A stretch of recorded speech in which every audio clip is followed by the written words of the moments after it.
Um ex-presidente que já teve que depor sobre joias desviadas do patrimônio público, sobre os atos golpistas de 8 de janeiro, sobre fraude no cartão de vacinação e sobre um plano mirabolante para grampear um ministro do Supremo. Um ex-presidente que está inelegível por espalhar mentiras sobre o sistema eleitoral. Um ex-presidente que agora vai ter que se explicar à Polícia Federal por causa de mensagens enviadas a um empresário por WhatsApp. Mensagens que pediam o espalhamento de desinformação. Eu sou Antônio Mami e esse aqui é o Durma Com Essa, o podcast de notícias do Nexo.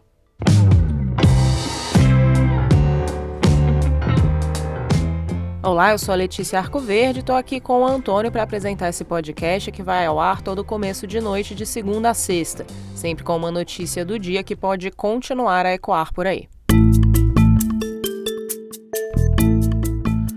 Quarta-feira, 23 de agosto de 2023.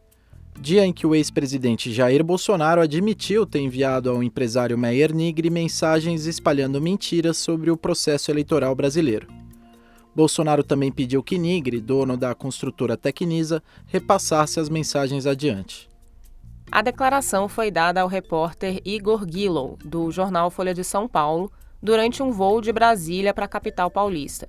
Ao ser perguntado se realmente mandou as mensagens ao empresário, o ex-presidente disse: "Mandei, qual o problema?" Bolsonaro foi a São Paulo para consultas médicas. Ele vai se submeter a 3 cirurgias ao longo do mês de setembro, ainda por causa da facada que levou na campanha de 2018. A viagem de agora acontece um dia depois do ex-presidente ser convocado pela Polícia Federal para depor sobre essas mensagens. As mensagens foram encontradas no celular de Meyer Nigri, que teve o telefone apreendido por ordem do ministro do Supremo Alexandre de Moraes. O jornalista Aguirre Talento, do portal UOL, teve acesso ao relatório da Polícia Federal sobre o conteúdo extraído do celular do empresário. O documento cita ao menos 18 mensagens enviadas por Bolsonaro contendo ataques ao judiciário e mentiras sobre as urnas eletrônicas e a vacina contra a Covid. O ex-presidente pedia para Nigri repassar textos e vídeos golpistas adiante, e o empresário os compartilhava individualmente para alguns contatos da sua agenda e também em grupos de WhatsApp. Em uma das mensagens, o Bolsonaro diz que hackers o impediram de ganhar a eleição de 2018 no primeiro turno, uma mentira já dita em público que não se sustentou quando o TSE pediu provas sobre a afirmação. Em outra, o ex-presidente encaminhou um vídeo disseminando desinformação sobre as urnas eletrônicas e dizendo que o Supremo seria responsável por uma guerra civil. Meyer Nigri é alvo de investigação no Supremo desde agosto de 2022, quando o site Metrópolis revelou que ele e outros 7 empresários mantinham um grupo de WhatsApp no qual trocavam mensagens golpistas. Um dos integrantes do grupo chegou a dizer que preferia uma ruptura democrática à vitória de Luiz Inácio Lula da Silva na eleição daquele ano. Nigri e os outros 7 empresários passaram a ser investigados depois que as mensagens golpistas vieram à tona. O Alexandre de Moraes, relator do inquérito, determinou uma série de operações contra eles, como buscas e apreensões e até o bloqueio das suas contas. Foram medidas cercadas de polêmica.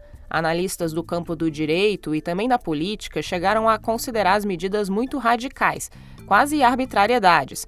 Afinal, as mensagens, pelo menos aquelas que vieram à tona, tinham mais tom de desejo de golpe do que de atitude para que o golpe acontecesse.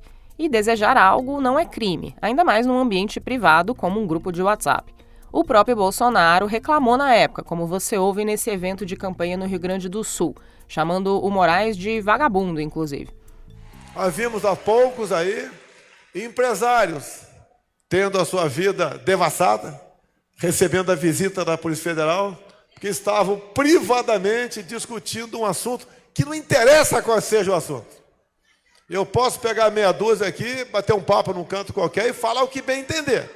Não é porque tem um vagabundo ouvindo atrás da árvore a nossa conversa que vai querer roubar a nossa liberdade. Agora, mais vagabundo do que esse está ouvindo a conversa é quem dá canetada após ouvir o que ouviu esse vagabundo. Na sexta-feira passada, o Alexandre de Moraes arquivou o inquérito contra 6 dos 8 empresários.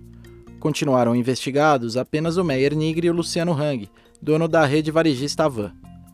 Na parte da decisão a respeito do Nigri, o Moraes disse que, abre aspas, O relatório da Polícia Federal ratificou a existência de vínculo entre ele e o ex-presidente Jair Bolsonaro, inclusive com a finalidade de disseminação de várias notícias falsas e atentatórias à democracia e ao Estado Democrático de Direito. Fecha aspas.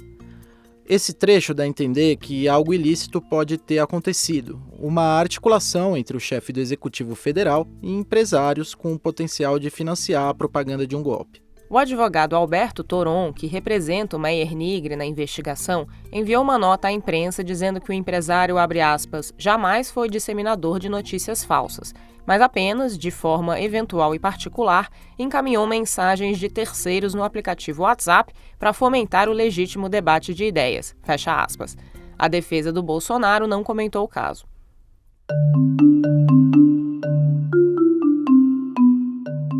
Além desse inquérito contra os empresários, o Moraes acumula uma série de outras investigações que dialogam entre si. A primeira delas é o inquérito das fake news, de 2019, que investiga ataques a ministros do Supremo. Por causa desse inquérito, que foi instaurado de ofício, o Moraes passou a atrair a competência de outras investigações sobre ataques à ordem democrática. Uma delas começou um ano depois do inquérito das fake news.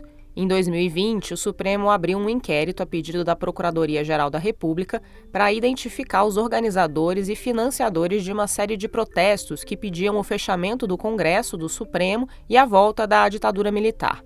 Esse inquérito, que era chamado de Inquérito dos Atos Antidemocráticos, acabou sendo arquivado pouco tempo depois, porque a Procuradoria não identificou pessoas com foro privilegiado nas suas apurações. Mas o Alexandre de Moraes, o relator, abriu um novo inquérito, ainda naquele ano de 2020, que passou a ser conhecido como Inquérito das Milícias Digitais. O objetivo desse inquérito é investigar uma organização criminosa que atuaria para atacar as instituições e abalar a democracia, possivelmente com o uso do dinheiro público. Quando abriu o inquérito, para defender a manutenção dele no Supremo, o Moraes citou a participação de parlamentares bolsonaristas no esquema, inclusive do filho do ex-presidente Eduardo Bolsonaro. Para os investigadores, um dos indícios da associação entre essa organização criminosa e o poder público seria a existência de um gabinete do ódio dentro do Palácio do Planalto.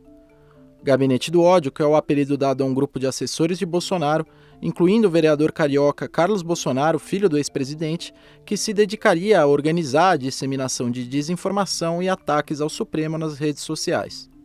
Jair Bolsonaro passou a ser investigado no inquérito das milícias digitais em 2021. Depois que ele usou a TV Brasil, uma emissora pública, para transmitir uma live atacando a credibilidade das urnas eletrônicas a partir de informações já desmentidas. Em 2023, o Tribunal Superior Eleitoral tornou o Bolsonaro inelegível por 8 anos por ter televisionado uma reunião com embaixadores estrangeiros repetindo as mentiras de sempre sobre as urnas eletrônicas. Bolsonaro é alvo de vários inquéritos. Um deles é o inquérito que apura os atos de 8 de janeiro, quando seus apoiadores invadiram os prédios dos três poderes.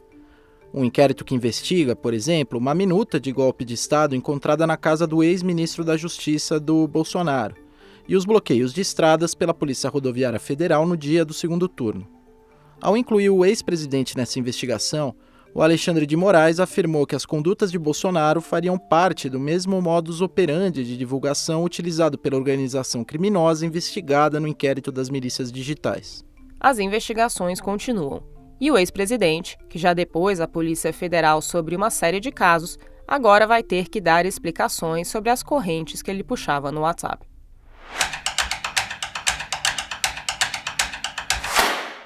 A Câmara aprovou o arcabouço fiscal que agora vai para a sanção presidencial. O Marcelo Rubissec está escrevendo um texto sobre a nova regra para disciplinar as contas públicas e vai falar dele para a gente. Marcelo, como ficou o arcabouço? Mudou alguma coisa em relação ao que o Senado tinha aprovado? Bom, o grosso, o principal da regra fiscal não mudou. Então, você continua tendo o aumento do gasto atrelado ao aumento da receita, com a despesa podendo crescer de 0,6% a 2,5% a cada ano, isso já descontando a inflação. E continua tendo aquelas penalidades no gasto se o governo não conseguir cumprir a meta de resultado das contas públicas, assim como o bônus para investimento se ele conseguir exceder esse objetivo. O que o Senado tinha feito em junho, basicamente, tinha sido ampliar as exceções ao arcabouço e também inserir um dispositivo que mudava o jeito de corrigir as despesas pela inflação, o que garantiria ali entre 30 e 40 bilhões de reais a mais para o governo gastar em 2024. Mas a Câmara, na terça, acabou derrubando uma boa parte das mudanças do Senado. No fim das contas, as únicas coisas que continuaram de pé é que os recursos do Fundeb, principal fundo de educação do país, e do Fundo Constitucional do Distrito Federal vão ficar de fora do limite de gastos. Mas as outras alterações caíram, incluindo aquele dispositivo dos 40 bilhões, que deve ser incorporado depois à Lei de Diretrizes Orçamentárias. E qual é o saldo político dessa aprovação do arcabouço no Congresso? Olha, de um modo geral, apesar dessa retirada do dispositivo dos 40 bilhões, dá para falar que a aprovação do arcabouço representa uma vitória para o presidente Lula. Lembrando que a nova regra significa o fim do teto de gastos, que é uma coisa que o Lula tinha prometido na campanha eleitoral do ano passado. E também significa que o governo tem a garantia de que o gasto público vai crescer acima da inflação em todos os anos, nem que seja só aquele 0,6%. Vale também a gente falar que foi uma vitória para o Fernando Haddad, o ministro da Fazenda, porque essa regra fiscal é um projeto que partiu dele e, no fim, ele foi um dos principais fiadores dessa proposta junto ao Congresso. Por enquanto, a gente está falando de vitórias, mas se a gente for olhar para a relação entre o executivo e o legislativo, a gente vê que a coisa é um pouco mais complexa. Então, outro personagem importante desse processo foi o Arthur Lira, o presidente da Câmara, que também atuou para aprovar o arcabouço.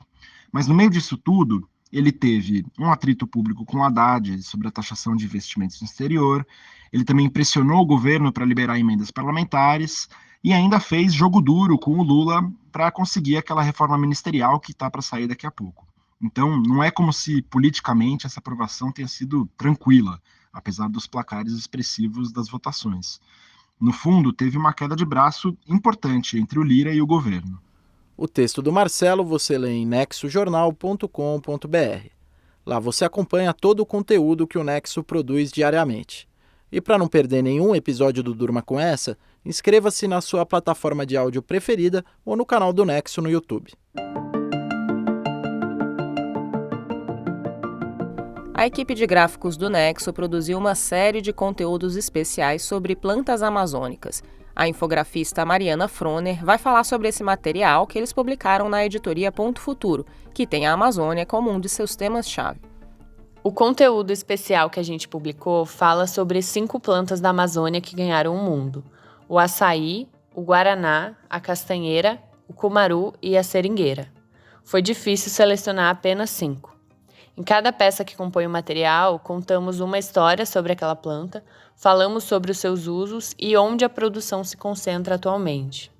Por exemplo, acessando o nosso material, você vai descobrir que o Pará é responsável por 90% do açaí produzido no país. Vai descobrir também que o Brasil é praticamente o único lugar do mundo que cultiva guaraná. Você vai saber que a cidade que mais produz borracha é Barretos, no interior de São Paulo, bem longe da Amazônia. E que, apesar da grande produção nacional, a castanheira do Pará é vulnerável à extinção por causa do desmatamento.